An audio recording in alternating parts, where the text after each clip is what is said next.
Gokulam ഗോപാലന്റെ റെയ്ഡുമായി E D റെയ്ഡുമായി ബന്ധപ്പെട്ട് വിവരങ്ങളുമായി മേഘ കോഴിക്കോട് നിന്ന് ചേരുന്നുണ്ട്. ഗോകുലം ഗോപാലിനെ ഇന്നും ഇ ഡി ചോദ്യം ചെയ്യും. മൊഴി വിശദമായി പരിശോധിച്ച ശേഷം തുടർ നടപടികളിലേക്ക് കടക്കും.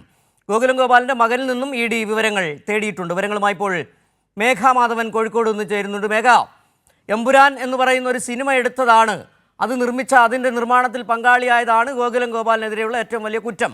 അതുകൊണ്ട് തന്നെയാണ് ഇ ഡിയുടെ വേട്ടയാടൽ ഇന്നലെ മുതൽ തുടങ്ങിയത്. ഇപ്പോൾ നമുക്ക് മനസ്സിലാക്കാൻ കഴിയുന്നത് ഗോകുലം ഗോപാലൻ്റെ സ്ഥാപനത്തിൽ നിക്ഷേപം നടത്തിയ സ്ഥാപനങ്ങളെക്കുറിച്ച് കൂടി ഇ ഡി അന്വേഷിക്കുന്നു എന്നാണ് മനസ്സിലാക്കാൻ കഴിയുന്നത്. ഇന്നും ഗോകുലം ഗോപാലിനെ ചോദ്യം ചെയ്യുന്നുണ്ട്. എന്താണ്, ചെന്നൈയിൽ തന്നെയാണോ ഗോകുലം ഗോപാലിനുള്ളത് നിലവിൽ?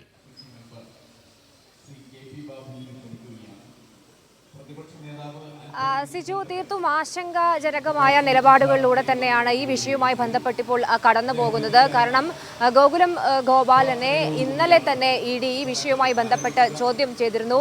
കോഴിക്കോട് അദ്ദേഹത്തിൻ്റെ ഓഫീസുകൾ, ഗ്രാൻഡ് ഹോട്ടലുകൾ, മാളുകൾ, അതിന് പിന്നാലെ ചെന്നൈയിലെ ധനകാര്യ സ്ഥാപനങ്ങൾ ഉൾപ്പെടെ റെയ്ഡ്, ഏകദേശം 6-7 മണിക്കൂർ നീളുന്ന റെയ്ഡാണ് ഇന്നലെ നടന്നത്. അതിന് പിന്നാലെയാണ് ഗോകുലം ഗോപാലിനെ ചോദ്യം ചെയ്യാനായി ചെന്നൈയിലേക്ക് വിളിപ്പിച്ചത്. ഇന്നും ഗോകുലം ഗോപാലിനെ ചോദ്യം ചെയ്തേക്കും എന്ന തരത്തിലുള്ള വിവരങ്ങളാണ് നമുക്ക് ലഭിക്കുന്നത്.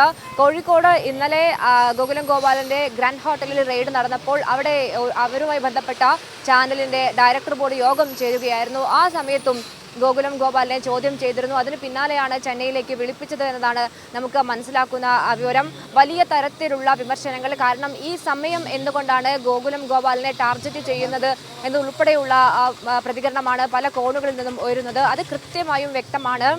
BJPക്ക് ഇഷ്ടമല്ലാത്ത കാര്യങ്ങൾ തുറന്നു പറയുന്ന ആളുകളെ, അല്ലെങ്കിൽ ഏതെങ്കിലും തരത്തിൽ അത് പറയുന്ന ആളുകളെ കൃത്യമായി കേന്ദ്ര അന്വേഷണ ഏജൻസികളെ ഉപയോഗിച്ചുകൊണ്ട് വേട്ടയാടുക എന്ന നിലപാടിൽ ഏറ്റവും പുതിയ ഉദാഹരണം കൂടിയാവുകയാണ് ഇത് എന്ന് തന്നെ പറയേണ്ടി വരും. ഇന്നത്തെ ദിവസം ഗോകുലം ഗോപാലൻ ചെന്നൈയിൽ തന്നെയാണ് ഉള്ളത്. അതുകൊണ്ടാണ് ഇന്നും ചോദ്യം ചെയ്യൽ തുടരും എന്ന സൂചനകൾ ലഭിക്കുന്നത്. ഇന്നലെ ഇ ഡി ഉദ്യോഗസ്ഥർ കോഴിക്കോടും മറ്റിടങ്ങളിലൊക്കെ തന്നെയും പരിശോധന നടത്തിയപ്പോൾ നമ്മൾ ആരാഞ്ഞിരുന്നു എന്താണ് ഈ റെയ്ഡുമായി ബന്ധപ്പെട്ട വിവരം എന്നത്.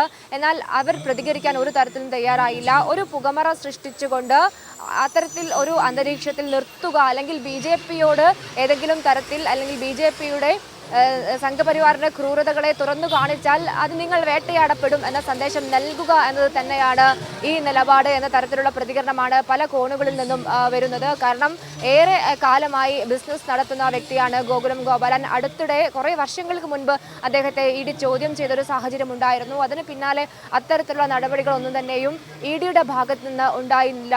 പൊടുന്നനെ എമ്പുരാൻ എന്ന ഒരു സിനിമ വരുന്നു. ആ സിനിമയുമായി ബന്ധപ്പെട്ട് വലിയ തരത്തിലുള്ള ഭീഷണി അതിൻ്റെ അണിയറ പ്രവർത്തകർ നേരിടുന്ന സാഹചര്യം.